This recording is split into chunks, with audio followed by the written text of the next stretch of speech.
7 jours de deuil national en Turquie après cette tragédie. Le bilan humain du séisme de magnitude 7,8 qui a frappé le pays et la Syrie voisine hier ne cesse de grimper. Plus de 4000 morts ce matin, au moins 18 000 blessés pour tenter de retrouver des survivants dans les décombres. Les recherches continuent malgré la nuit et les températures négatives. Bonjour Rémi Trio.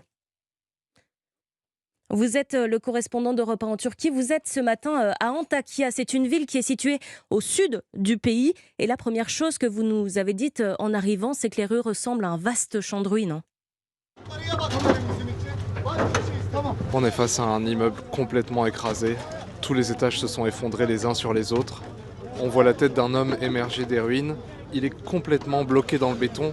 Les secouristes essayent d'extraire une femme. Elle est toujours sous les gravats, ils peuvent lui parler. Elle est vivante, mais dans ses bras, son bébé est mort.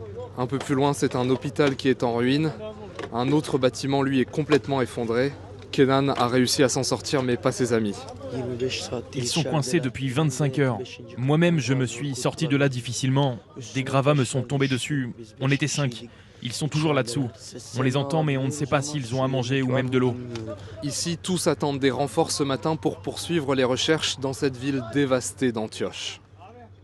Rémi Trio, le correspondant d'Europe 1 en Turquie à Antakya ce matin, et pour prêter main forte au secours turc. 45 pays ont proposé leur aide. 139 secouristes français sont partis hier soir.